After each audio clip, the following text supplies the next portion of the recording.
I felt very vindicated a few days ago because I cannot figure out how to work the Peacock app when it comes to the Olympics. It's not a bird, it's not a plane, it's Superhero Slate. It's a modern podcast where we talk about everything that's great, like movies, TV, superheroes. It's Superhero Slate, oh yeah. Hello everyone and welcome to Superhero Slate, the show where we run down the latest superhero entertainment news. We love TV, movies, and superheroes, so let's talk it all out. My name is Chris Dillard. And my name is Mike Royer. And this week, we're gearing up to watch The Suicide Squad. Oh, your boy David Ayer maybe is not so excited about watching it. I don't know what his opinion is. No, he's excited. He's not against James. I don't think anyone's against James Gunn. He's doing what he wants, but he's against the studio. Right? He's what is this? The Snyderverse 2.0, Ayerverse 1.0, or whatever they call it. On that note, Ben Affleck's Batman rides a motorcycle. Motorcycles. It looks cool. Every picture you sent me this week, I was like, this looks a cool look motorcycle. Yeah, it's pretty awesome. Black Widow's got a new lawsuit, and more. If you read it, you'd understand. But yeah, we've got some news to talk about this week. Not a lot of bullet points, but I think there's enough here. I mean, August. We're now in August. It's August 1st for us. Oh my God! I leaned over to the wife today and I said, "Babe." She's like, "What?" And I was like, "It's August." And she's like, "What?" And I was like, exactly. It really feels like, obviously last year the pandemic just kind of changed how everything felt, time in general. Nobody liked the pandemic, but at least you could blame everything on it. Now we're in this weird mixed state where you are blaming a lot of people for not doing what they're supposed to be doing, but things are kind of back to normal, but you can't do the things that you normally used to do. So it's just I felt like July should have had some more milestones inside of it than it did. I didn't really go anywhere to watch fireworks for the 4th. I don't think I've gone to any beaches anytime soon, even though a beach would probably be an okay place to go during all of this. But man, yeah, it's August already. But August is the sleeper month if you're, I think, in the United States.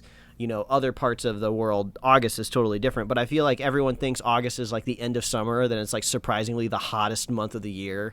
Yeah. Because you just think, you get that mind of just when you were back in summer vacation, you're like, oh, I got to go back to school soon. And then it's just oh, it's still hot and I'm melting. Yeah. Well, I mean, as living with a teacher, it is back to school season. So you're not wrong there. But I feel like August is one of the, you're right. It's a weird transition month between summer and fall. Because I'm oh, it's August 1st. That means September. I'm already thinking about September. Whereas when I'm in July, I'm not thinking about August. Yeah. Well, even if you connect it back to movies or box office in general, August is usually this weird month where they'll dump maybe a summer movie that was supposed to make a lot of money earlier in the summer, but they're just I guess we can put it in August. I feel like Mission Impossible movies would drop in August every once in a while. I don't know if that's true or not, but I feel like you could catch an MI movie in August at some point in time. Well, I think it's actually it kicks off to me the R-rated movie season.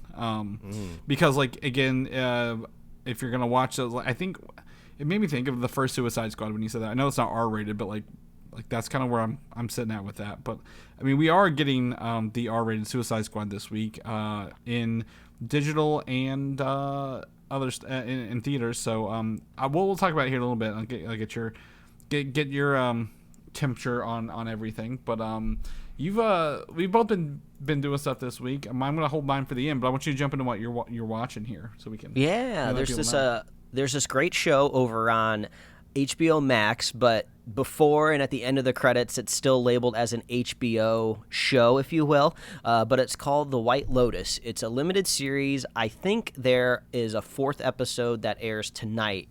That's one thing about these streaming services. I never quite know when something comes out episodically what day it lands on, right? I think Apple Plus, since they have a relatively low catalog now, just everything lands on Friday, right? But with HBO and HBO Max, is it Sunday? Is it Monday? Is it a Thursday? I don't know when it lands. plans. But anyway, The White Lotus, it's a limited series created by, I think it's Mike White, if I remember right. And if you're not familiar with who this guy is, I had no idea he was such a prolific writer.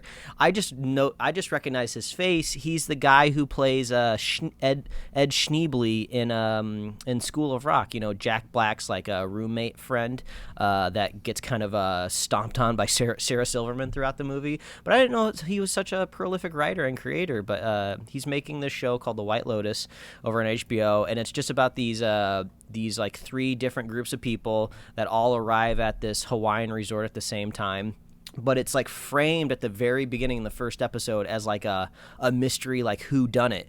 Like you flash forward at the very beginning that one of these people die and gets put inside of a box on a plane as they leave Hawaii, and then you flash back like I think it was like a week or so. So you're just like watching all of these like families and couples and stuff interact with each other, and they all start to get like, you know, issues with each other, and you're just like, okay, somebody's dying. Who's it going to be? So it's fun. It's written really well. It's really clever. So I would check out The White Lotus over on HBO Max. And if you want to go the totally different direction from just very highbrow dramedy, go Centaurworld over on Netflix, which is this crazy slapstick animated TV show on Netflix, and it's just crazy, crazy silly. It's about a horse that goes through a magical portal and ends up in a world full of centaur-esque creatures, where you just have like these hybrid man. I think it's a musical component too, and there's like a lyric in one of the songs where they say they're like hybrid man things. So you'll just have like a weird horse bottom and like a bizarre creature on top of the horse. Like it's not an even 1-to-1 swap. It's not like you're putting a giraffe neck on top of a horse. It's like you put like a horse and then you add a giraffe neck and then you put a human face on it. So it's just all really, really weird, but it's really, really funny. The animation is very squash and stretchy, and it's very nonsensical, where they'll just do these really weird like non sequiturs and jokes. It's just really funny. It's like so weird. If you don't have Netflix, the very first episode is free to stream on Netflix's YouTube page, and I think that first episode is enough to let you know if you'll be down for Centaurworld or not. But I don't know if you've seen anything about this or not. Yeah, I've seen it's popped up in the rounds. It's from what I've seen is not to lump it in with Rick and Morty, but it's like because Rick and Morty season 6 going on and that came out, like those like the articles I'm seeing right now in like the animation like world. So I definitely heard of it. I've not had a chance again to watch it yet. There's a lot of other stuff moving this time of year, but yeah, I definitely heard of it. So. Yeah, it's very family friendly in like the realm of like Adventure Time or Steven Universe or something like that. So you wouldn't have to worry about any like alcoholic grandpas popping in with like a spaceship. I mean, as far as I know, so you could definitely watch this one with your family, and you'll all just kind of look at each other like, "What are we watching? This is the weirdest thing." So that's Centaurworld on Netflix. And last up, the surprise entertaining piece of media that I consumed this week was the Tomorrow War, which was that Chris Pratt movie that dropped right around the beginning of July. I think it was like July 3rd it might have dropped. And it's this just really weird kind of entertaining thing that like I watched it like while I was working out. I was like, okay, I just need to put something on, and it was like weirdly engaging. The plot gets a little weird and like kind of hard to keep track of, and it's not the neatest kind of time travel plot or story ever put together, but there's lots of interesting concepts that kind of hook into you and make you want to pay attention, which, that's kind of what stories are supposed to do. And I was like, okay, this isn't winning any awards, but I thought some of the special effects were actually really, really good. I'll spoil the plot a little bit, but not really the story. It's basically... I think it's like 30 years in the future or something. I don't remember the date, so let's just say like 2050 or something, right? These aliens are like ravaging the planet, and the human race has somehow constructed like a wormhole that connects back to like the year like 2020. and they can only go to 2020, and people from 2020 can only go to the year like 2050. There's like no other time travel allowed. These are the only things that they were able to build together. So they're basically getting they're drafting people from the past to help them in the future. But when you think about it a little bit too much, it's just like, okay, this doesn't really work. And it gets to but they're smart enough to realize, okay, this is kind of weird and confusing. We need to add a character to the movie that's just like, okay, this is really weird and confusing, but I don't want to die, so I'm not going to think about it too much. But the special effects are pretty good, and the character animations for these aliens are actually pretty solid. I felt like there was a lot of hand animation there, and it just looks really, really good. But, I was expecting literally nothing with this film, and I ended up halfway entertained. The third act is a little bit of a letdown, but I think it'll keep you engaged, and I think I would watch this again before I would watch Christopher Nolan's Tenet, which just goes to show you that like not all kind of like time-esque movies are created equally, and just like I just kept thinking about Tenet the entire time I was watching the movie. I was just like, sometimes if you go way too high concept, you're just kind of maybe alienating the audience a little bit. But if you just go maybe a little stupid alien direction, you might have a little bit more fun. So, I mean, you already have an Amazon Prime subscription. Everybody has one out there already. So if you just kind of wanted to dabble in a little bit of like time travel, alien like sci-fi, you got nothing to lose. So I would weirdly recommend the Tomorrow War. I just wasn't expecting I'd say that on the show. I've watched it, and I don't care for it. I think the alien designs are cool, but like this is a movie that I'm so thankful did not hit theaters and tainted like a theater going experience, if I was going to be completely honest. Even the J.K. Simmons in his buffest role I've seen him in before, right? Like he's just like totally jacked fighting these aliens. I think the alien design's really cool, but I'm just like it's very weird that like it's like I mean, not to ruin it, but like there's like the time travels one way, right? Kind of like it's like you have like, what is it, like 1 week there, I believe, is that what it was? Yeah, like it's like 30 years exactly in the future, and then you have 1 week there. Yeah, that's the thing. Like, if you think about it too much, it definitely falls apart, because they stress that, like, oh, humanity in the future barely cobbled together this machine that'll create a wormhole and send us to the past. But, okay, we're going to add this time machine to your wrist, basically, that'll throw you back in time a week. It's just like, well, it seems like you've compacted the whole technology into this one little wrist thing. But I had the luxury of not having to pay for it, not thinking about it too much, and doing an activity in the middle of it. And I was like, okay, this is keeping my interest enough. Interesting concepts. Yeah, I would weirdly recommend it. Yeah, I'm on the other side. I'm like, yeah, there's better things to watch out there. So you can go either way. I'm gonna jump in, because speaking of aliens, I was thankfully lucky enough to be invited into the randomly announced middle of the week Halo Infinite technical preview. And despite the fact I had to travel 6 hours north for a wedding this weekend, I packed my Xbox with me and took it with me to the hotel. Such a nerd move. I love it. I know. Well, I wasn't in the wedding, so that gave me a little more free time, like when you're just kind of waiting around for everything to start, right? So you're like, I can play, and you had an extra day. So I played Halo. I didn't get to stream it, but I was sharing clips with you, Mike, of it. You know, there's right now they've opened up a new map every day, so we're 3 maps. 4v4 versus bots, which is cool. And I believe I talked to you, was it up to 24 players per... I think so. Like you said, like 4v4. Well, right now it's 4v4, but it can go up to 24 players per lobby when the full game comes out, which would be like 12v12. But I've missed Halo. Halo 5 to me, story wise, was slap to the face. But like Halo gameplay's always been there, right? Like I know you have a PlayStation, but you remember playing Halo. Like that's we're of that age where like Halo's a defining factor of who we are. But like, for the past 3-4 years, they've created what Call of Duty games, battle royales have taken off. Fortnite was created and developed. Like we're in a whole new era of video games, and I was worried that they were going to take some of that and like, water down Halo with like, just like, oh, it's going to look like everything else. But thankfully, the sounds are there. Like the monk chants when you turn on the game, like are sitting there in the menu. I'm like, okay, this feels nice. The weapons are really good. It's nice to play against bots. Like I'm not playing against just toxic other people who are stomping you every time you get, because I think I'm good, but I'm not great at the game. So it's great to have like a nice like level, like, oh, we can win without being, our hope crushed and destroyed. But the Halo Infinite Tech Beta is out. Preview. You can watch gameplay. They've talked about it. All the different skins you can get. Customizing your Spartan's really fun. I will say, I saw yesterday that, and then the latest update, they actually people were like going through the files, and there are some like campaign related files in the beta preview, because like they put all that stuff together. So some people may be out there trying to ruin the story for you. So I would, if you're a big fan of story, which I am, I'm not gonna go look for it. I would watch out for those, Mike. I think that's like the biggest takeaway. Even though you're now very solidly in the PlayStation family, probably, but like Halo story is pretty good. I think they always fighting the aliens and Covenant and stuff like that.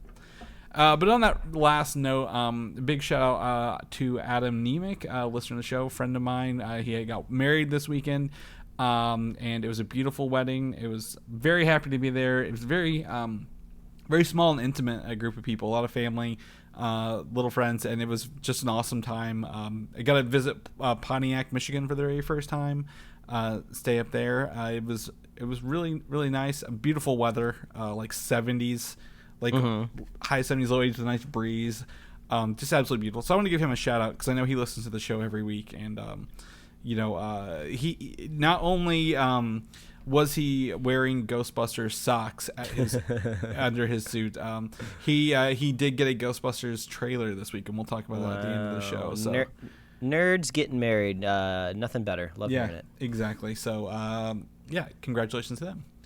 Let's jump into the news. The Suicide Squad, Mike. James Gunn's first movie he's done since Guardians 2, right? Is hitting HBO Max in theaters this week. And as much as I want to go watch it in theaters, I don't think I'm going to. It's kind of funny how the vibe has changed since Black Widow has come out, right? We'll talk about that a little bit later in the show. But like when Black Widow was out, there was I felt like there was hope still, right? Like, oh, things are starting to turn around, and now the Delta variant is putting a kibosh on everybody's plans, and I definitely am not going to go to a movie theater now.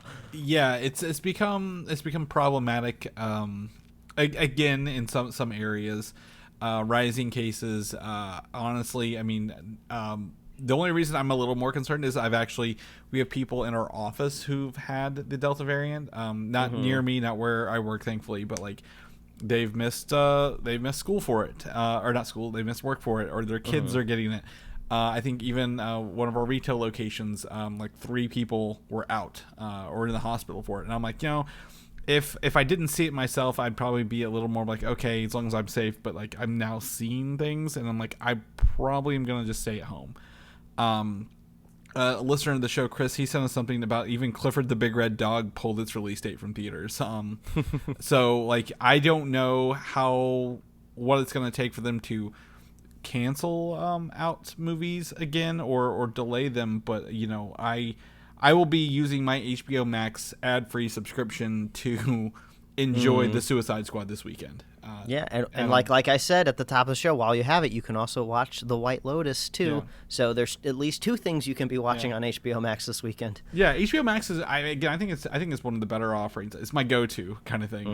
They have Cartoon Network, HBO shows. They're putting movies on there. They've always got something going on. So I'm very very excited for that.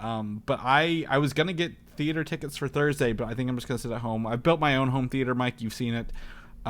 This will be the first really test of like you didn't go to the theater, so how did you do, kind of thing. So and you're probably gonna watch it at home as well as my understanding, right? Yes, we'll exactly. both be doing the same thing. So that is this week. We will be reviewing next week. So if anyone wants to send us their thoughts on it, feel free to do so before we record. On the flip side of that, the Peacemaker spin-off TV series got a release date of January 16th, 2022. Hey. And that's a Sunday, by the way. So HBO Max is sticking to Sunday releases. And the first 3 episodes will be on day 1, with the other 5 after. The episodes are called A Whole New World, Best Friends Never, and Better Goff Dead. Whatever these titles mean, I don't know. But I think the funniest thing about Peacemaker, just the production of the series, is I feel like we've heard about so many DC HBO Max series now since the service has launched. And we don't really have any idea of when they're going to start shooting or when they're going to start being made or what's just in development and what's in active development right now. And it's like Peacemaker just out of nowhere was like announced and then they were shooting and now we have a date when it's going to be available. So it's just kind of like, what's happening? Why is this one so efficient and it's already ready to go and we still don't really know what's happening with like the Green Lantern TV show? We don't know really what the Batman universe is supposed to be looking like on HBO Max. We don't really have solid dates for any of these things. We haven't seen any production stills or any like stuff from camera, but like we've seen like John Cena on set for this like already, and like James Gunn is already like posting like screenshots of like the script and stuff. So it's like, how did this one go so smoothly? Like I don't understand. Well, I think the thing to understand here is James Gunn created the character for the Suicide Squad, was in lockdown afterwards, and he wrote most of this series in lockdown, and he already had the character in his head, right? Like he was like, I know what this is. Like one person's in control, the other one's like, I don't even know who's doing the other shows off the top of my head. I'm like, I couldn't tell you. So I guess they do have that advantage of a lot of the pre-production was already done in the movie that he had been working on for like 2 or 3 years. Yeah. So I guess they do have that advantage. Yeah. And like, again, it's Gunn's vision of the character. Again, I'm pretty sure it's a prequel, like to not know if he lives or dies at the end of this movie coming up, right? So, but they already had the costume for John Cena. It's the same one. It seems to be like, oh, we did the movie to spin off much smoother, but like the other one's like, we don't even know how they get off the ground or what. I mean, I know John Cena's a professional wrestler and already has a predilection for dressing up, but I think he went on like a late night show with James Gunn and I can't think of the third person off the top of my head, but he went dressed as like Peacemaker. I don't know if he was in character or not, but I saw like the screenshots from it. So it looks like he is in love with the character. So that's good to hear. He's definitely got one of the weirdest helmets I've ever seen on a comic book character and outfit. So, I think there's even some of him like getting hot dogs or like food on a set in his Peacemaker outfit too. Like he definitely is just embracing this character wholeheartedly. But thankfully, it's just a costume and not like body paint or something like that. But Peacemaker again, January. I think that's good to know. I mean, it's weird that it's half a year away. But like for just thinking about it, but like I'm so glad we have something to look forward to from this, especially if the character is a standout role in the upcoming movie. So again, I'm trying to go in as blind as I can to this movie because I don't want to know who lives, dies, anything. I believe it debuted. It's over. I think England had it this weekend. So they had like a big starfish or something outside in like a park or something. for the debut. So I also know like it's in theaters over there, I think regularly. So avoid spoilers if you can, but very excited to watch Suicide Squad and then Peacemaker in January. On the flip side of that, Black Adam, The Rock's movie, apparently one of the producers says they're aiming for a PG-13 rating, but there will be, of course, violence, fighting, and so on and so forth. With Black Adam being he's like, I want to say like anti-hero, kind of like a Venom, if you will. Like he's not like, he's rough and tumble, but like The Rock's never going to play like an all bad guy again, right? He's not like the Scorpion King again. Yeah. So, well, I suppose you answer the questions that are given to you, but I don't think anybody was really assuming rated R for this, right? I know there's a trend out there, right, leaning rated R, like Suicide Squad is rated R, right? The James Gunn version that's coming out. We've had the Joker, but I think everyone has been tying the character of Black Adam to Shazam almost entirely with like the way the franchise is moving forward. So I don't think anyone was assuming rated R, right? But I'm always okay with violence. I'm an American, right? Give me all the violence and blood that you can give me because I get a sick pleasure out of it. Right. Well, and also again, The Rock being again as big as he is, and a very like kind of a Superman-esque character, right? Like, of course he's going to be a little mean to other people and like rough them up. But also, and that, on the other side, it is The Rock. He's in the Jungle Cruise. He's a family-friendly person, right? He's in the voice of Maui in Moana. Like, I don't think they're gonna be like, The Rock is so dark and broody and he's gonna be killing people left and right anymore. I think he's gonna stick to those. No, it's funny. Like, I could family definitely envision Dwayne The Rock Johnson in a rated R movie, like, you know, punching people, like breaking arms, blood and guts, like, you know, mowing down a machine gun. But I weirdly get uncomfortable thinking about him like being sexualized with another person, right? Like, if he like grabbed like somebody's butt at the club or something like that, or like he was in like a sex scene or something. I don't know why, but why does that feel weird, right? You know, like, it's not like I feel like any sort of like paternal like connection to him, but like it's just like imagining like my parents doing any of that. Like, I can't imagine The Rock. Like, he's almost like asexual in my head, right? Like, he is like very like masculine and muscular, but I just can't imagine him getting down. I'm sorry, Dwayne, I don't know why, but I guess maybe that's what makes you so profitable and so and so marketable, right? Nobody has to worry about any of that baggage along the way. Yeah.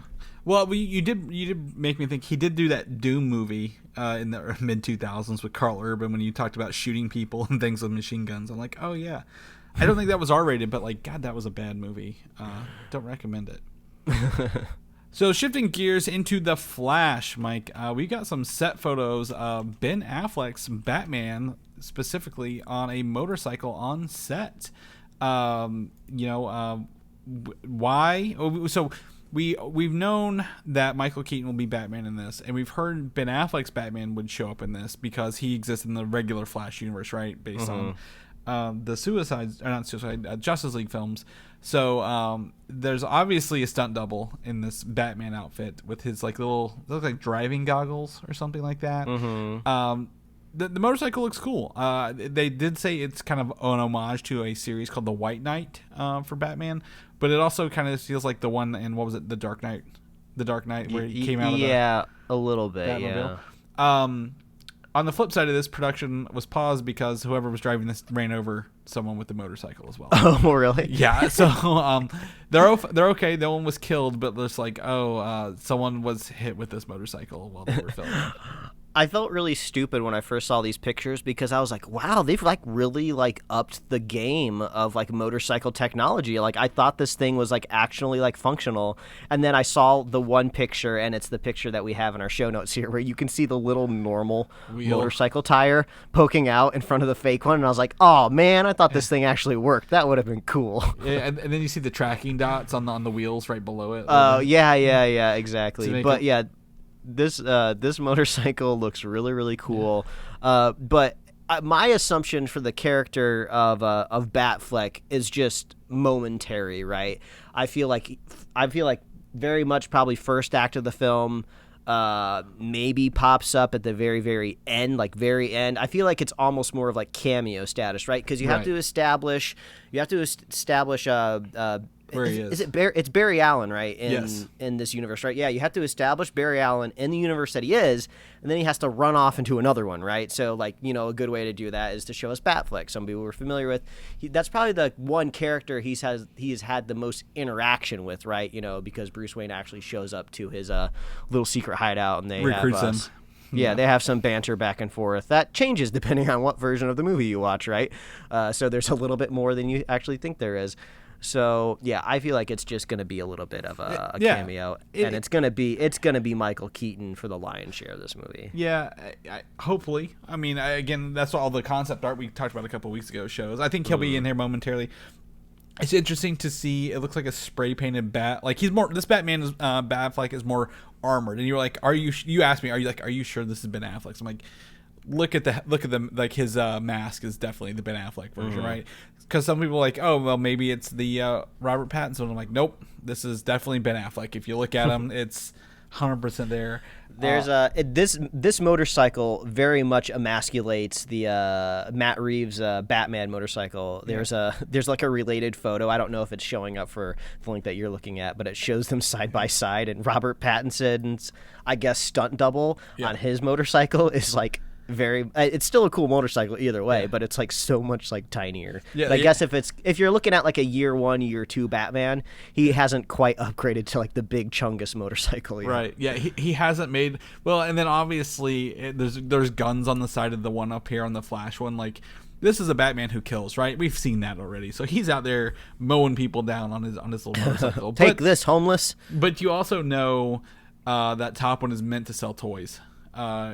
That's a toy. That's a motorcycle. The kid's gonna want. Like, I want that one. The one on the bottom reminds me of like Captain America's motorcycle in the first Avenger kind of thing. Yep, It's like, the motorcycle probably comes with a set PA that you can run over with the big motorcycle. Like, Exactly. oh, sorry, set PA. Oh, you have insurance. Don't worry about it. Right. You get minimum wage. and you can take that motorcycle and put it in with some of your Justice League toys, depending on which ones you bought, or first or second edition. But I think there's a whole opportunity here for superhero motorcycles, for like a podcast that goes through each one for every movie going forward. So you can check that out here. Hopefully the person who was hit by the motorcycle is doing fine. Very excited to kind of see. I'm excited for The Flash. I think it's one of those movies that has a lot of potential, and pretty much everyone's going to be in it. Between that and Doctor Strange, like, they're both going to be the biggest cameo crossover films in the history of superheroes. Yeah. So we'll do it side by side later on those. Yeah, we've definitely reached that phase of comic book movies. Yeah, more is merrier. That's for sure. Black Panther: Wakanda Forever. They're filming currently, so there is the set photo here, or I guess a video, showing off a set from the filming of this, which I'm surprised they were able to get this out of there, to be completely honest. And someone was able to read the little columns, and apparently it says "T'Challa, our hero, 'twas an honor, Wakanda forever" on there. So if these are used, and if that is translated correctly, there's some vagueness here.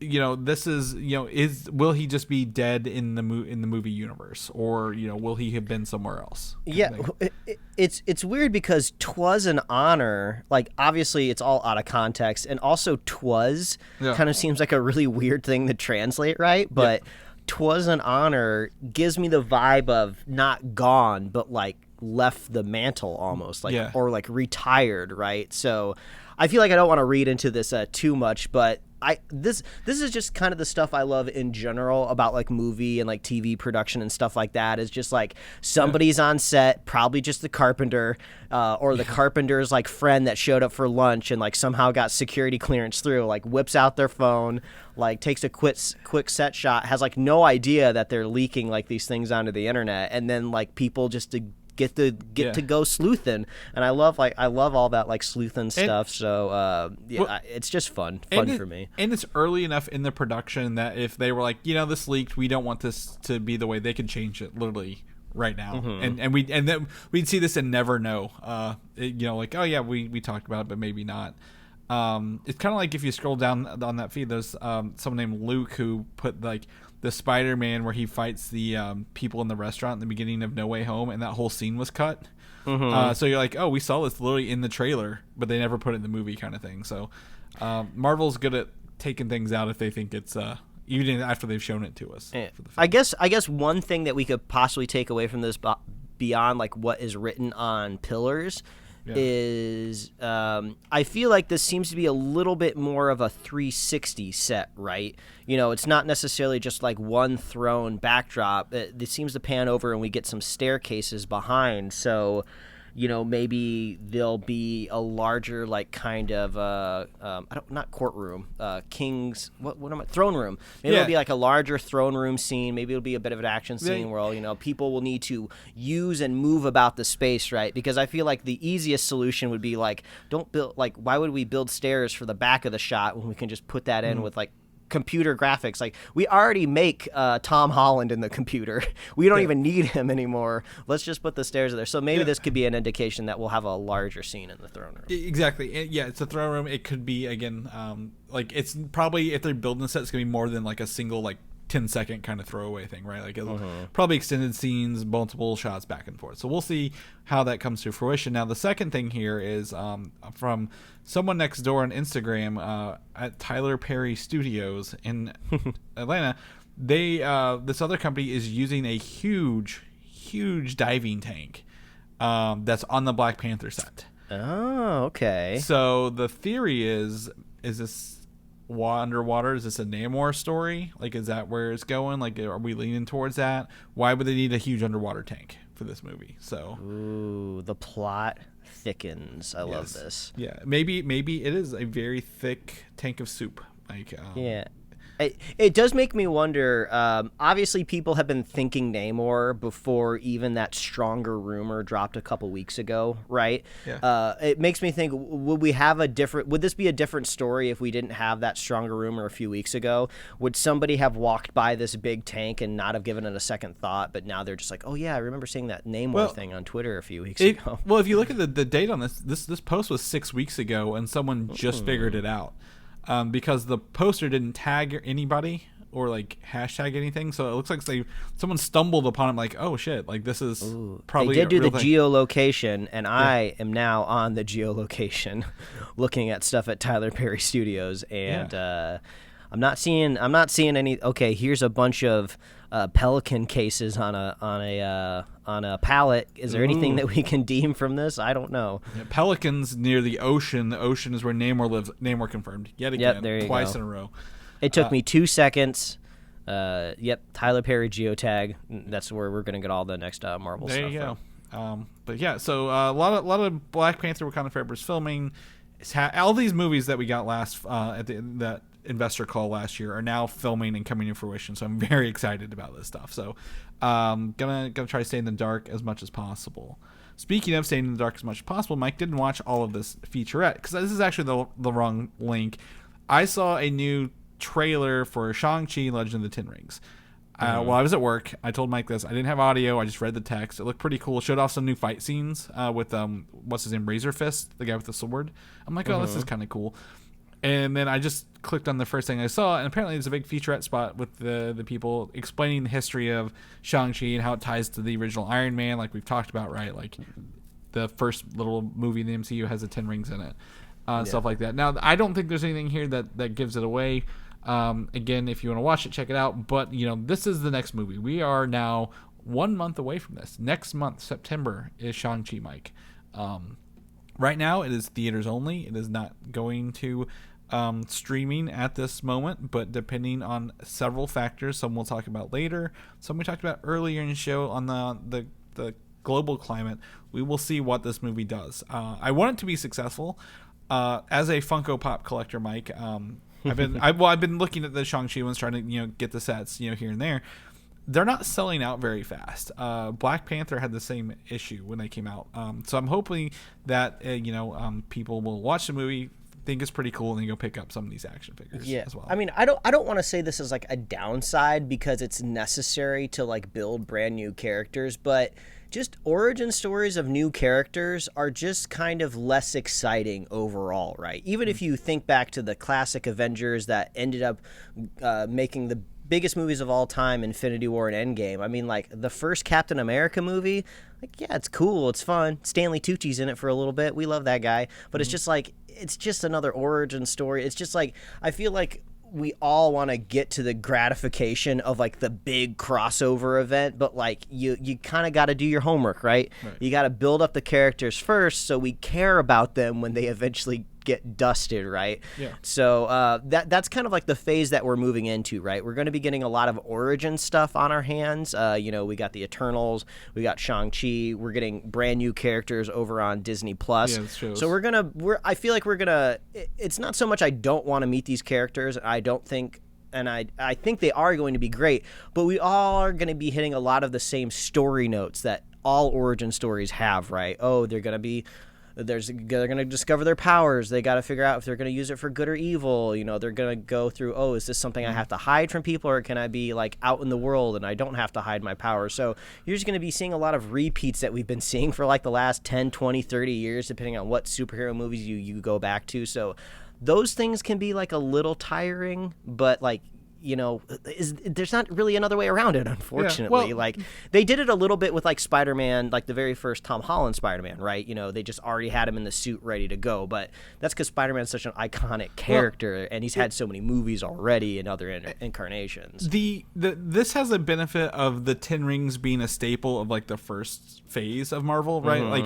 so it's not like, oh, we're introducing a whole new villain organization. We're just giving you the real reason. It's not, what's his name? Trevor Slattery in a suit, right? Kind of thing. So we're giving you real 10 rings. Shang-Chi and this martial arts thing, I'm glad to see. But like we talked about, the what was it? The first trailer they gave us the tease of like, hey, do you remember Abomination and Wong? Here's characters you already know. We're gonna throw them in here. Yeah, that is the added bonus of when these kind of new wave of origin stories come through. We will get things that have already been pre-established, so that'll help. That's kind of what Captain Marvel did. She's a new character. We had to get her story, but guess who the supporting character was? Nick Fury. Nick Fury the whole time. And if you go back and look at even Phase 1, the Incredible Hulk, thankfully, wasn't an origin story, right? He already had his powers. And Thor already had his powers. So, like, really, we only had, like, Iron Man and Captain America intros before they kicked off into Phase 2. Guardians was great. I don't feel like that's an origin story for a lot of those people, right? They kind of already have their stuff. So, hopefully, we do have the Eternals, and we do have Shang-Chi's new introductions. But hopefully, like you said, like, 10 Rings has been around. Maybe we won't get as much as like, oh, here's who you are kind of stuff. It's like, oh, here's some stuff, But like you said, you're in Creature Watch, Mike. Both of those movies you mentioned, they got creatures, Eternals and Shang-Chi. So I know you're going to be excited for those. So we'll keep that posted. But watch the featurette if you want to see a little bit more. I don't think it's spoiler. He doesn't give away any story beats, no more than trailer. But I'm very interested to see all of what the 10 Rings can do in that movie. Hawkeye TV show. We got our first official look, I guess, from Entertainment, right? At the show where I've been told this is when Clint meets Haley Steinfeld for the first time. I don't believe it's their first meeting. It looks too cordial, if you will. But on top of that, we have the official release date is Wednesday, November 24th on Disney+, Mike. Thanksgiving treats. Yes. Again, going to Wednesdays, like we talked about. They did last week. We talked about this, and Ms. Marvel will be on Disney Plus before the end of the year.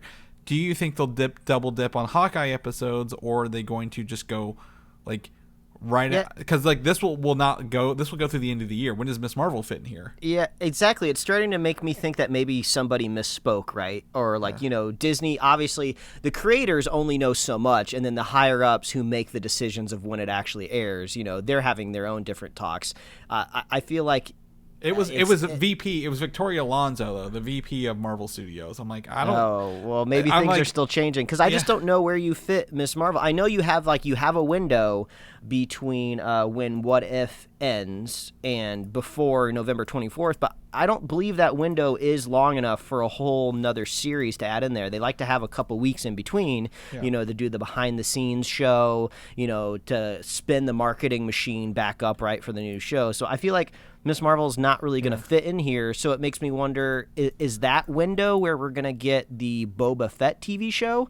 Are we going to get a Star Wars show in that window? And, maybe they're okay with Star Wars content overlapping with MCU content because, those continuities don't connect. But, you wouldn't necessarily want maybe Ms. Marvel overlapping with Hawkeye in case, maybe the story elements cross over. I don't know. Yeah, I don't know if they would cross over, knowing that Hawkeye's more of a Black Widow follow-up, if you will, because he was the last person to see it. There are 6 weeks in between when What If ends and Hawkeye begins. I don't think Star Wars is. I think Star Wars is going to I think Star Wars will overlap the way the Bad Batch is right now. 2 more episodes of that left, by the way, before that ends. So I'm not going to include Star Wars in the Marvel stuff, but I don't think they put Ms. Marvel in between those without saying something beforehand, right? And we haven't even really seen that much production stuff out of it, right? We've seen 2 set shots from a paparazzi, but this is an official Entertainment Weekly first look. It's got the watermark on it and everything, an official release. We should have some Ms. Marvel stuff for that. So it's really starting to feel like if Ms. Marvel does come out in the year 2021, it'll weirdly be the last week of the year. So they technically hit, but it's starting to feel like mid-January. I feel like is when that's going to drop. If it makes it this year, if they double down on a Hawk, hey, we're going to do the first 2 episodes of Hawkeye and not give you a behind the scenes, maybe if they start speeding up their calendar with everything they have in production, maybe, but boy, that would be wild. It would just be the wild. Only other thing I'm thinking is, right, we've yet to have anything animated Marvel from the MCU, right? Maybe they'll just double up. Maybe we'll get 2 episodes of What If every week.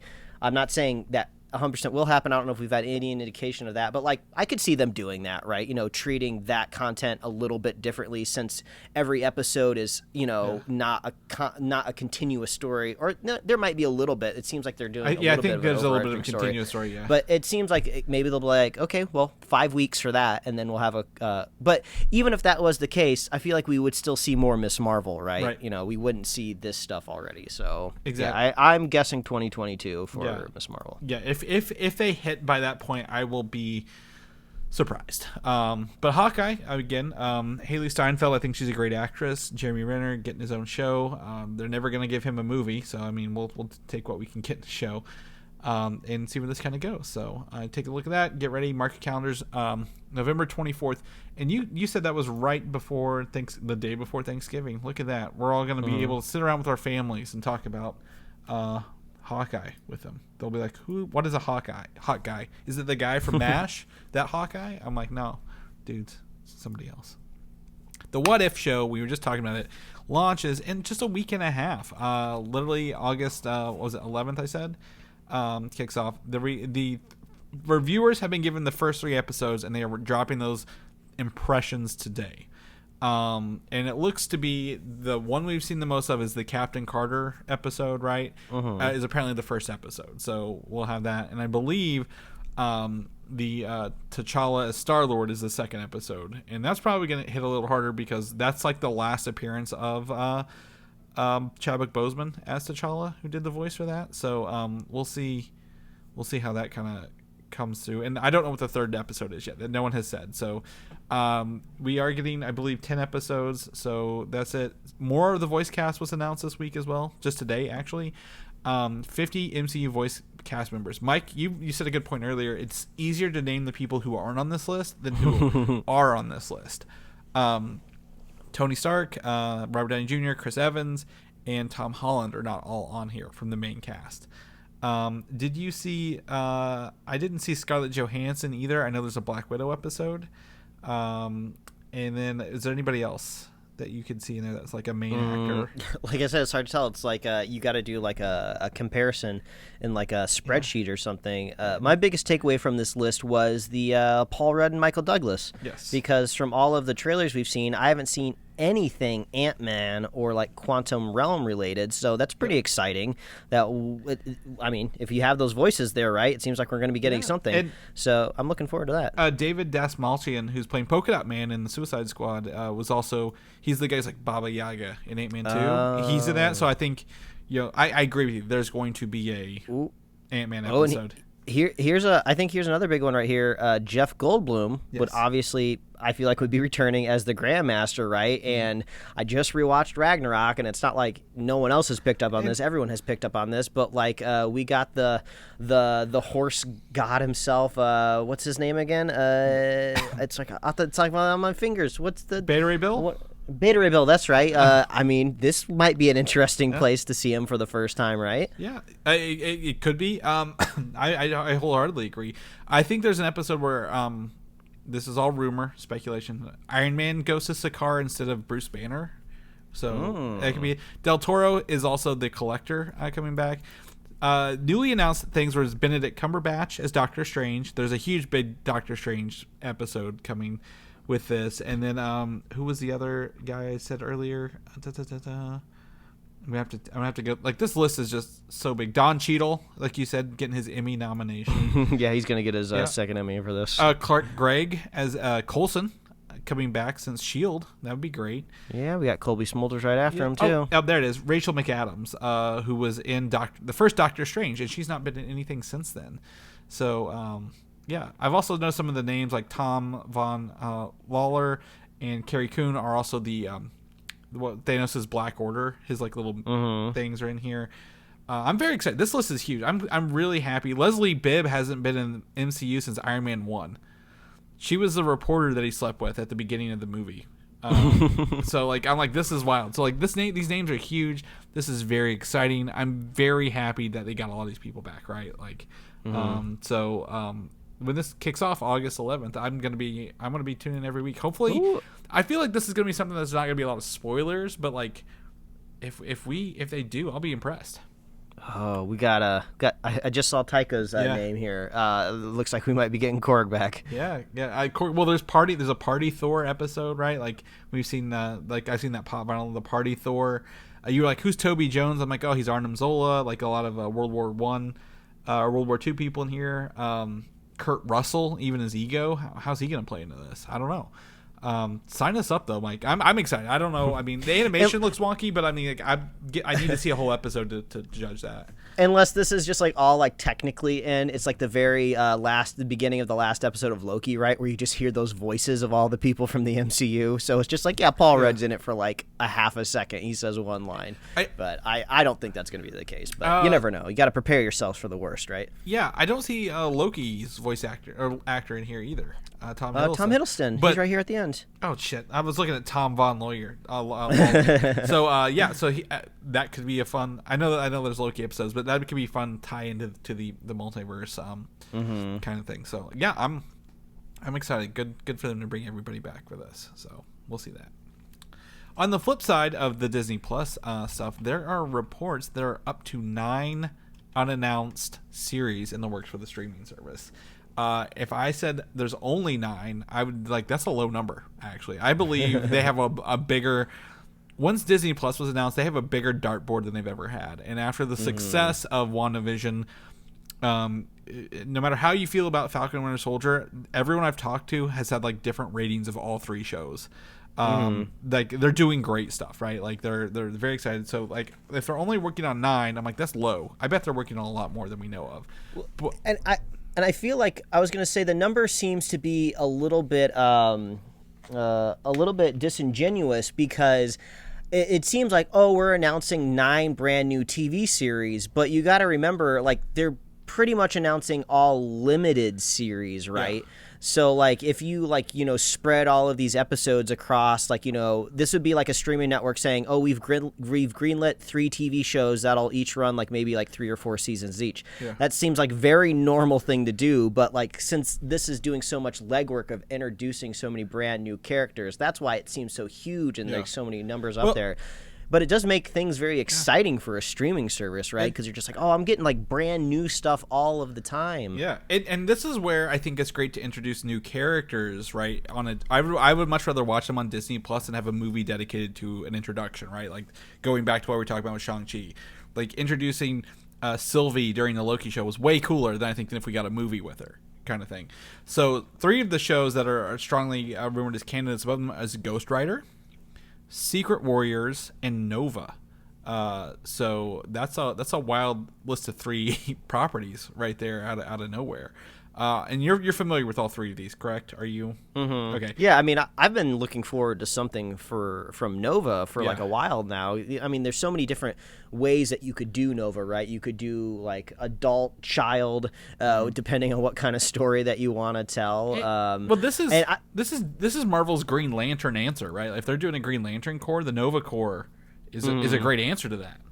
Also, it's kind of like, I feel like I do want a little bit more maybe from like the military side of space, right? We've had like our Ravengers, we have our Guardians that kind of just do whatever they want to do. But like, I do kind of curious, like, what are the machinations of like going out there and like kind of either like protecting something or maybe like doing worse things, because obviously militaries do bad things, and we got like a little bit of that at the beginning of like Captain Marvel, but like not really enough. And Guardians 1, like briefly, if you remember, Glenn Close and Dewey Cox himself. I was trying to think of his name. Yeah, I was like, what is his name? But like, they kind of just left that, and then by the time we got to Infinity War, they were already destroyed by Thanos, right? Like, so I would like to see how do they rebuild themselves. I know when we watched Endgame, like Black Widow, Captain Marvel, everyone was kind of out in space, like kind of like policing it. So I would love to see the ramifications of like, how did the galaxy react to half the universe coming back, and how do you police that at the same time, kind of thing. So I'm totally on board with Nova. I think, is there any series you'd want to see that maybe hasn't been announced or placed in here? Anything like, not Young Avengers, of course, or anything like that, but anything like to you that you feel would be. When you put down here Secret Warriors, obviously my brain went back to what was it, Brave Warriors or New Warriors or something Warriors, like that. Squirrel Girl, that shelved TV show, and I just kept thinking about like even if it's a Disney Plus show, and even in a world where a raccoon and a tree talks, I just cannot fathom how a Squirrel Girl really fits in the MCU. Like, I know so many people could point out so many crazy, weird things, but it's just like, I can't legitimately imagine like a squirrel fighting an enemy alongside of any other character established in the MCU. And I'm not saying like some creative director couldn't pull it off, but like, so I don't know if Squirrel Girl will ever come to fruition, but there's, there could be other people within the ranks. Do I think Daisy / Quake is going to come back from S.H.I.E.L.D.? Probably not. If they do, she was a main character in the Secret Warriors comic book. So possibly if they're going to do it, put her in there, but I don't want to like a pull over from the TV show I don't need them to come over, even though we're in a world where Loki could have branching timelines, touch all these together. That show did what it needed to and did its own thing. We don't need to bring him over, kind of thing. I mean, I think what kind of needs redemption is Ghost Rider, right? We got the crazy Nick Cage movies, and then there was a somewhat thoughtful approach of Robbie Reyes in Agents of S.H.I.E.L.D., but as we just said, it was in Agents of S.H.I.E.L.D., right? Like they introduced like the Darkhold and stuff like that. So they were doing lots of mystical stuff there, but all of that lore is not going to carry over into the MCU that's being created now. So I feel like the Ghost Rider itself needs to be like basically it needs a new coat of varnish. And like, do you go back to Johnny Blaze, or do you just introduce the mythos of the idea of kind of like the Ghost Rider? Like it's like a curse, right? Isn't that kind of technically how it's kind of described? Yeah. So do you just imprint that on like a brand new like type of character or a different alter ego that has been in the comic books? Like, okay, well, we've done Johnny Blaze, like we've done Robbie Reyes. It's Danny Ketch, he's the blue yeah, one. like maybe like just go that direction. Like I just kind of want to see like the badass flaming motorcycle at some point in time. And so I mean, and we keep talking about like Blade and all of these other kind of like darker heroes. So I think Ghost Rider fits in there pretty well. Yeah, and it can come out in October, right around Halloween. Yeah, I mean, I've been sitting here trying to think of like other series like I read that I'm like, oh, I'd really like them to come in. I'm like, oh, thinking of older movies, right, that they did, like, but like does Daredevil need a reboot in this series? Like, is that something they need to do? I'm like, I don't feel strongly for it either way, right? Like maybe a Heroes for Hire to redeem Luke Cage and Iron Fist. Like, wouldn't that be like maybe a better way to do those? Is actually giving them a Heroes for Hire show? But like, I'm sitting here trying to rack my brain. I'm like, who would I want in this universe, kind of thing? Like, what would I put in there? Do you like slow roll potentially the introduction of mutants by making a show with like one specific mutant, right? It could literally be any of them. I don't know. Let's just say like Iceman, just off the top of my head. I'm just thinking of one. Maybe there's like an Iceman TV show, and then like throughout like the 6 episodes, like you start to discover like what mutants are, and then like you get like an X-Men movie. I don't know. Well, that's also how you do your Squirrel Girl though. Well, you introduce mutants and then you make her a mutant that can talk to squirrels. Yeah, I guess she could just be like one of like the random like students at. I don't know if Xavier Academy is going to be a thing in this universe, but she could just like be a student, right? Yeah. I mean, there's a lot to think about here, and I can't think of anything off the top of my head that wouldn't. Well, I'd want either way. Like that's the hard part. I think personally, you would want this character relegated to a movie for as much as you love it. But the Sentry, at some point in time, are they ever going to grace the MCU? It seems like it's funny because the character's personality, I felt like could be explored very well in a series. Right? You're talking about you're talking about like the mental faculties of like a hero, and like that struggle there could work very well series. But like his power is so ginormous. I feel like it can't be withheld within my 50-inch TV. and I'm trying to not be as selfish, for my own purpose, because I would love before that. I think in a Redeemed Inhuman series, really, if you would, to overwrite what was done, literally a travesty, if you will, to that. But I'm like, I'm just trying not to be, selfish for the things I want, but like, I'm just trying to think, and I don't really know, and that's driving me nuts, Mike. I don't know what I want to see here, because there's so many opportunities, and I don't know the long term of the multiverse, so I don't want to get too excited either way. Yeah.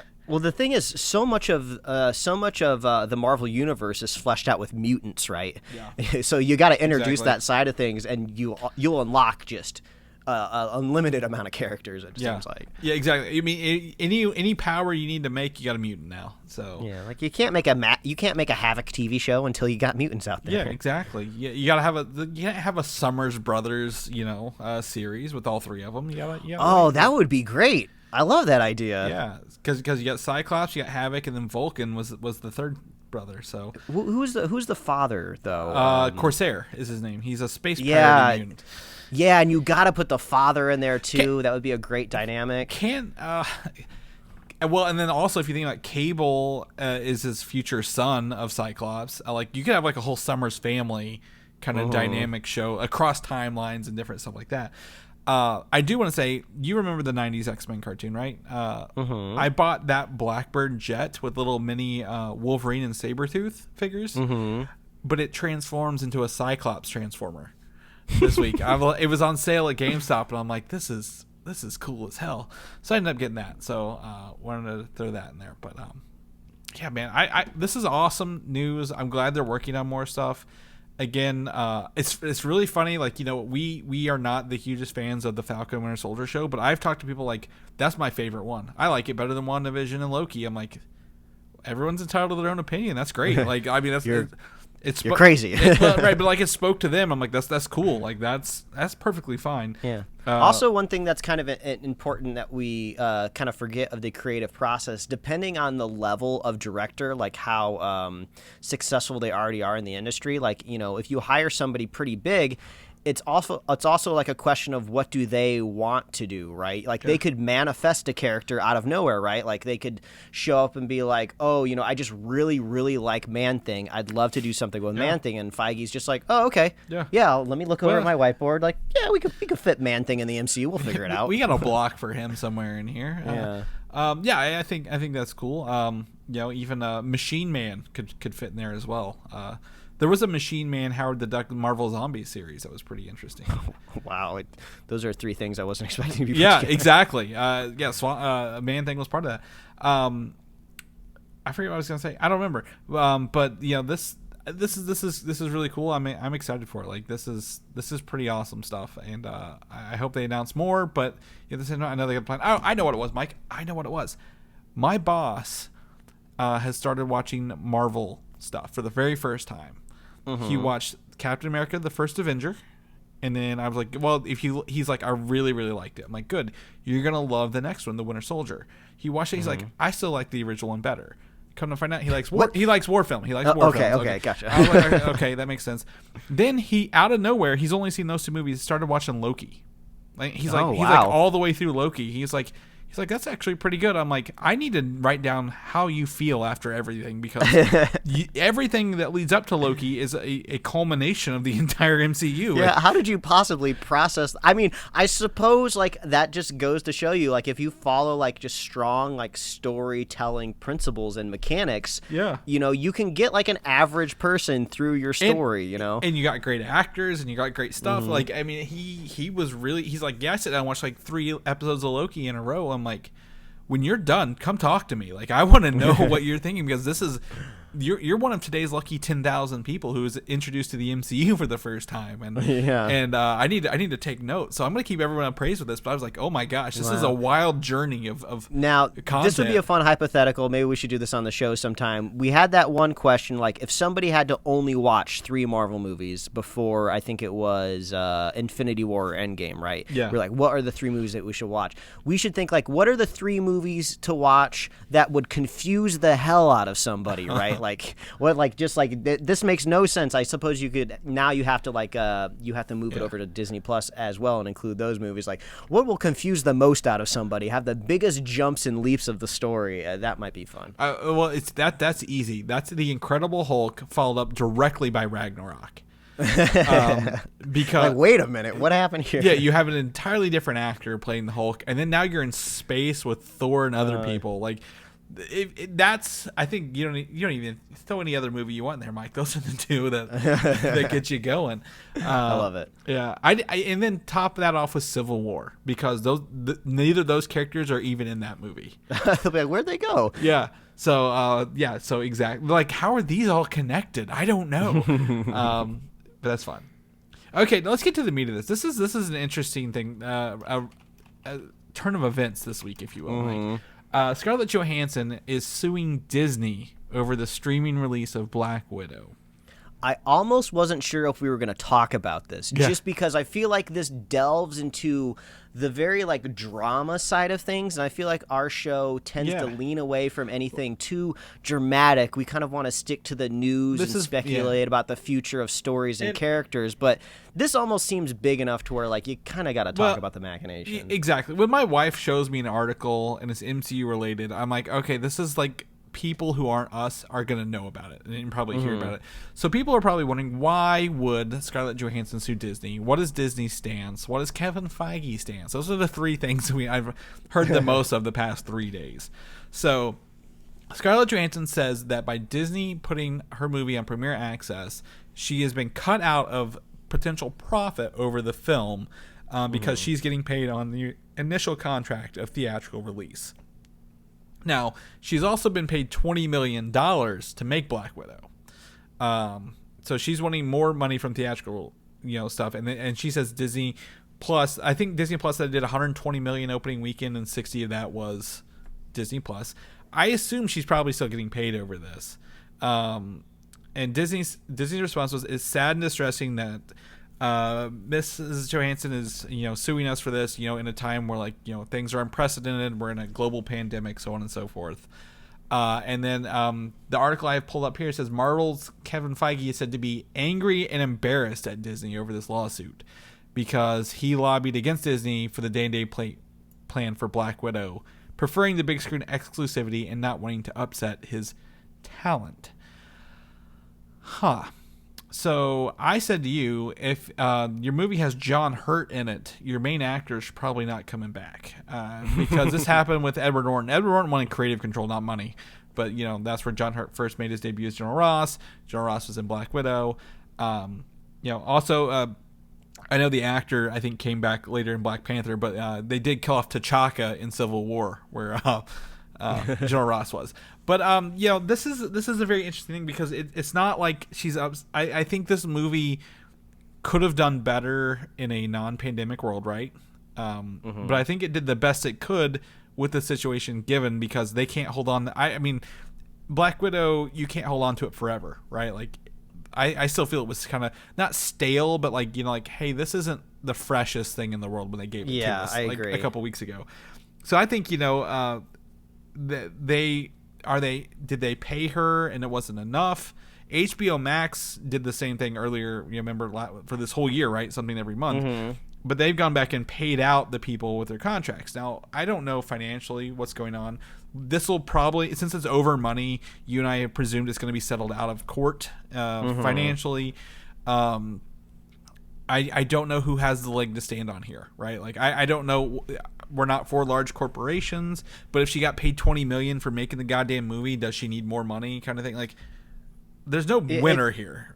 It's just like I have just so many thoughts, and the biggest problem is we're never gonna know all of the information that we really need to know to make an educated decision on how we should feel, because this is all within like the legal contracts that us people are just never gonna see. There's no way in hell we're ever gonna see Scarlett Johansson's contract for Black Widow.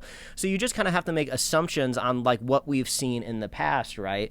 So obviously, yeah, she was paid $20 million to make this movie, but if she decided not to do profit sharing for Black Widow, she probably would have been paid more than $20 million, right? And I'm sure she's had this long career in Hollywood that dictates, that she gets paid that much money. And actually, sadly, if you look at it, I'm sure that amount is less compared to like male actors that have been making probably a lot more money in Hollywood. So like, she was finally here to get her due, right?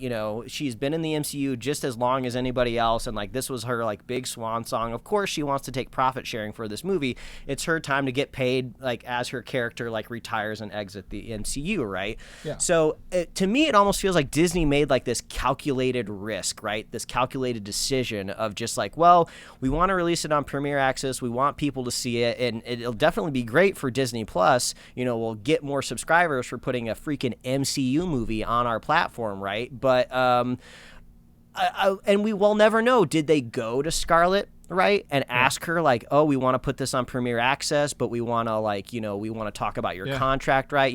Can we reach an agreement of how much money we can pay you to put it on there? And I haven't seen any reporting or any suggestion if any of this stuff has happened, because that stuff doesn't happen publicly, And the other thing is that it's like, this wasn't like, oh, hey, we're doing this tomorrow kind of announcement, right? They had months going up to this to know that this was going to happen. So is the lawsuit they actually followed through and did it?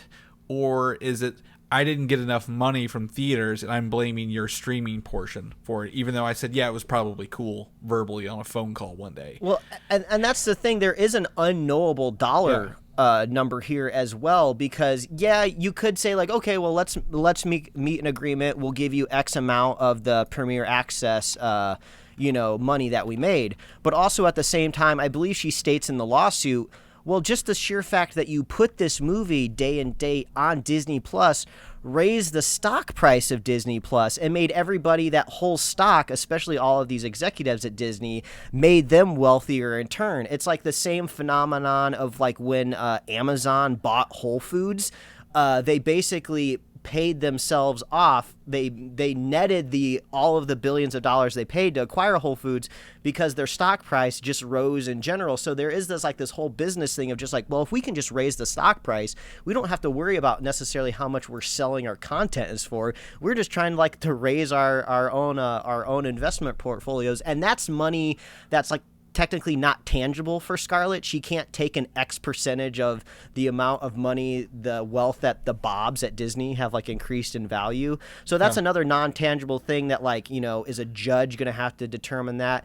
It almost feels like the most fair scenario here possible is just for Scarlett and Disney to just decide on a box office result that may or may not have happened, right? Like, let's pick like a mid-tier Marvel movie, like box office, like maybe like a Captain Marvel or like an Ant-Man or a Doctor Strange, right? How did those do at the box office? Let's just say your movie did that and we'll give you what your cut should have been. But at the same time, there is risk involved, right? It's not like when an actor says, "Oh, I want to take an X percent of the box office." There's always that risk factor of maybe the movie doesn't perform as well. I mean, that's how all of Blumhouse works, right? Actors don't really get paid much for being in a Blumhouse movie, but they get the option to get a cut of that box office, and horror movies can be insanely profitable if they really pop off. So there is that risk element, right, of just like, well, that is part of the risk, right? No one expected a pandemic to come through, but that is the risk portion of doing profit sharing. But at the same time, it is on Disney Plus, and I am the perfect person to look at here in this scenario of Scarlett Johansson didn't get any of my money because I had the option to watch it at home on Disney Plus. And it was in that time of the summer, which is weird, it's like just a month ago, where I theoretically could have got myself to a movie theater, right? I could have just worn a mask. I could have even picked like maybe a time slot where there wouldn't have been a lot of people there. I can see the seats that are sold. I could have gone there and maybe at a slightly empty movie theater, and she could have got a bit of my money. But the Bob Chapek put it on Disney Plus, and it's just like, well, I might as well just watch it at home. Well, and that's, technically X number of dollars that she doesn't get. So I can kind of see where she's coming from. Yeah, and I think it goes both ways because, I mean, literally if they just put it in theaters, guess how much they probably wouldn't have made? Like, would the number have still been the same? Like, would you, if it was only in theaters, Mike, would you have gone? Like, if it was only in theaters, there is a higher chance I would have gone. But I think that's one thing that everybody agrees on. If Black Widow was only in theaters, it wouldn't have done great at the box office because not as many people can get to the movie theaters at this point in time. So I almost feel like Disney was just like, well, we're just going to go through with it. You know, talks aren't going well. You know, she sues us. We're Disney. We got plenty of money. Yeah. Her character's already done. We don't really have to worry about the relationship here anymore. And actually, kind of like the shady thing, too, is Disney is so huge and so large. I wonder if they calculated, like, maybe Scarlett doesn't want to piss us off and make us mad because we make so many movies and TV shows that, you know, she wants to stay within the Disney family, which is kind of unfortunate because that's what happens when power consolidates, right? One studio has more power than maybe it should. Well, it could be that also, but like, you know, again, maybe they're like, we don't know which one's going to do better either. Like, you know, they're like the only other, 3 movies that had been on that beforehand was Cruella, which I didn't watch. Mulan, which we watched and I wish I hadn't watched. And what was the other one? Was there another one before that? I know Jungle Cruise was this weekend on both. And The Rock has said he's not going to sue anybody. So I think he's fine. But I think, you know, this Premier Access is such a unique situation that, you know, maybe like they're like, we don't even know if it'll be successful. Of course it was going to be. It's Marvel. But like I don't feel sorry for either party involved, because that's still more money than I'll ever see in my fucking life at the end of the day. But, I mean, hopefully they resolve something and get it going. Again, I don't think Scarlett Johansson will ever be back in here, but, like, does this affect our potentiality for Shang-Chi to get a Disney Plus Premier Access release if things go south very quickly this month? It could, but I don't think this problem is going to have much longevity in the future, right? Because the whole problem here is a contract, right? Yeah. Now when these contracts are drawn up, lawyers on both sides are going to be really narrow in on this type of stuff. And I'm sure there's already contracts out there that are being signed that are stipulating what people can and can't do with day and date. Right. And that's what I think it was Legendary had the issue with HBO Max, like the Dune situation, right? Like they're like very pissed. But, you know, they eventually came to some financial agreement to make sure it was on both. So this problem has already been solved now. Now we're just kind of dealing with these legacy projects that have been left behind. Probably doesn't hurt to get any publicity for the movie either 2 weeks later. I wonder if that's affecting the Disney Premium Access. Yeah, like either way, I'm like, oh, Black Widow, it's on Disney Plus. I can buy it already. Hell, let's go for it. So, yeah, one way or the other, there's definitely some publicity in here for either one. So we'll see where that's going. Well, at least on the other side here, we'll talk about Star Wars. Star Wars is, not saying fixing the wrongs, but trying to fix the wrongs, right? This week it was confirmed that Lucasfilm has hired the deepfake YouTuber who did the Luke Skywalker update like the week after we watched the season finale of The Mandalorian. There are also, I think there have been some new behind the scenes photos from that last episode of The Mandalorian, with like Mark Hamill on set with an R2-D2 and a toy Yoda doing the voice line reading. It looks pretty cool. How they got that end result, I'll never know. But like the guy who deepfaked it did such a better job, and I think you and I kind of poured over that, you know, last year when that came out. Yeah. But that's good, you know, if you do stuff online and it becomes popular, the people you're like hiring for just doing it. So, you know, great that he got that job, and hopefully he can maybe go back and update that episode for us a little bit. Yeah, I saw some people added a little bit of a kind of a history to this guy. I guess it's not just like some random kid like using like deepfake software. They're like an actual like professional visual effects person that may or may not be like writing papers about like deepfake. So this is like a smart acquiring. It's not like pulling some kid off scrappy kid off the street. Yeah.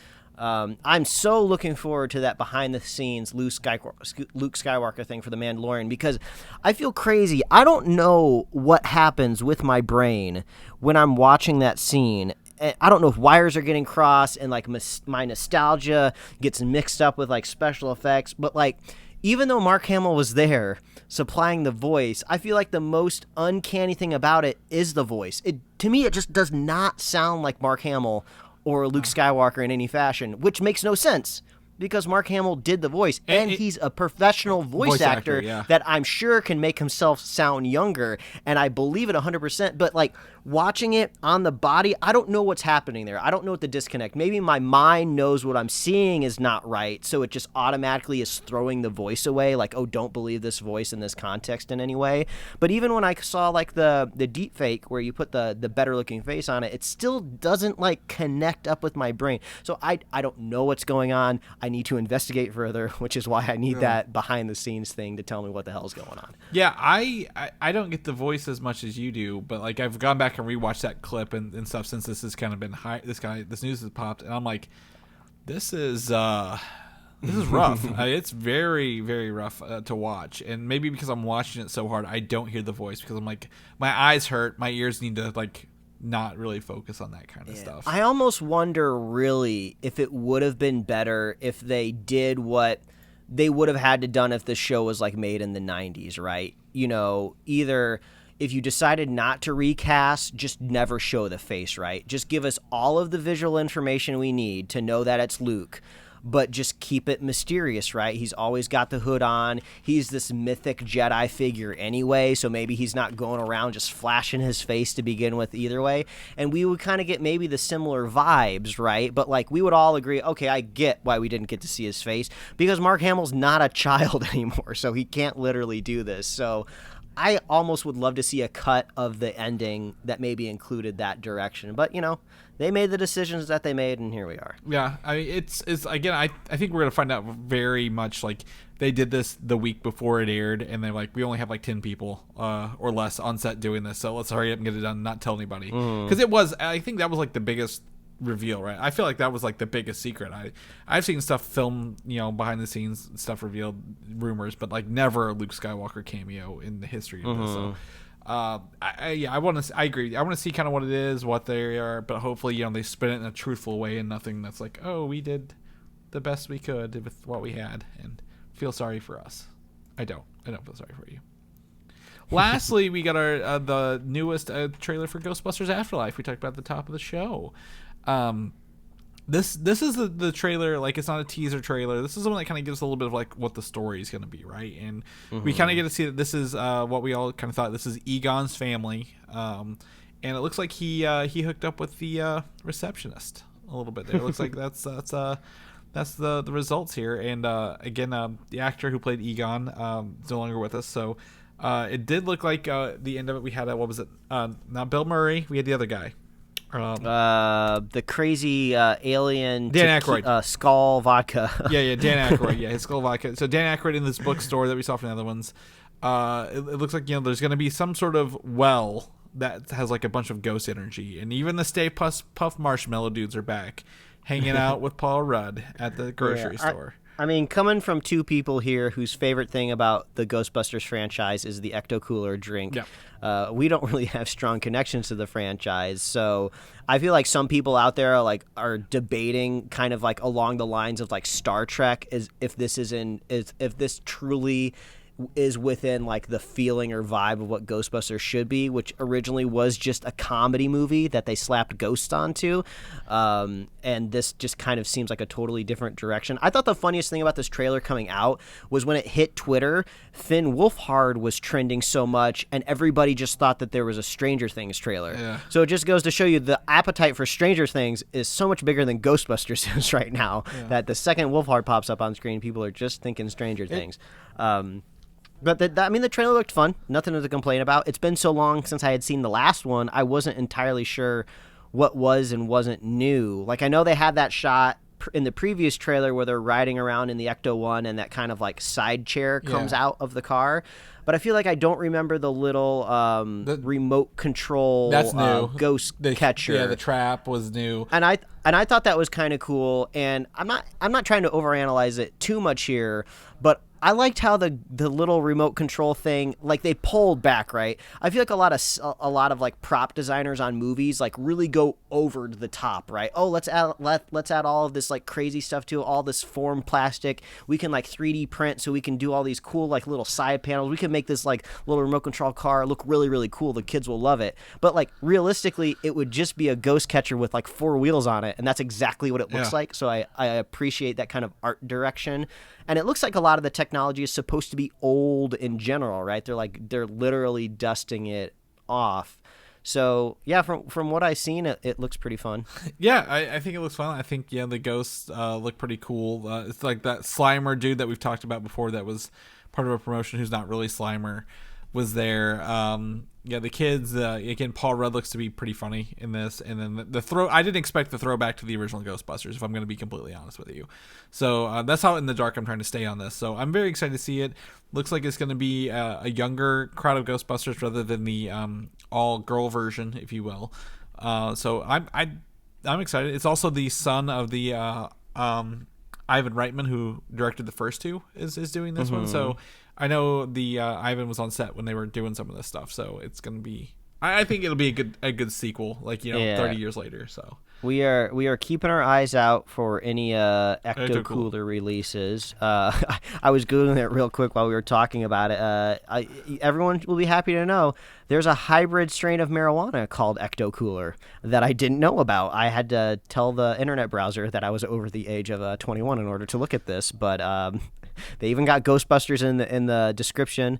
Smells like a skunk dipped in orange juice, gasoline, and Pennzoil. Oh my god, that's literally the description. That is hilarious. So I guess this is another way that you could possibly celebrate the Ghostbusters movie coming out, right? Yeah. Well, again, I'm excited. Again, like you mentioned, Ecto Cooler. Like I just typed it in to see when those drinks were coming out, and the first image is like new high C Ecto Cooler is a hoax. I'm like, it better not be. No, come on. But the next one's showing up. So I don't know. I'm excited to see what it is. So anyway, Ghostbusters trailer, link in the notes. Check it out. Let me know. All right, Mike, I have only got a few short hours left before the Halo ends for the weekend. I need to go play. So we're gonna dip out of here. The show's done. People know what you're up to, what you're doing. Where can they find you at?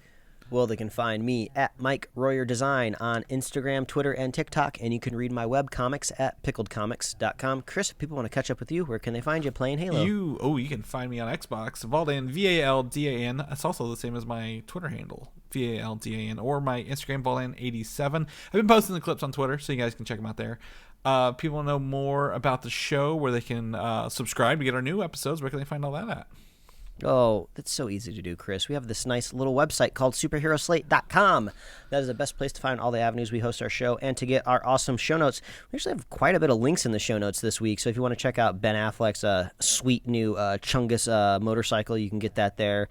The first look at Hawkeye, the Ghostbusters trailer, it's all over here in our show notes at superheroslate.com. You can find us on Apple Podcasts, YouTube, Spotify, and wherever else you love to listen to fine podcasts. Please like us on Facebook, follow us on Twitter and the Gram. And you can get merch over at superheroslate.com/store. We love hearing from you. Please reach out. Let us know what you're excited for, what you're talking about, what you want us to talk about. We love hearing from our fans. And if you want to be a super fan of the show, all you got to do is share the show with a friend, share the show with a buddy, make sure you're vaccinated, and we will be here every week, folks. That's right, and we will be here next week with your Suicide Squad review. We'll see you then. Bye, everybody. Thanks for listening, and don't forget to subscribe. Okay. Yeah, that's my Olympics rant.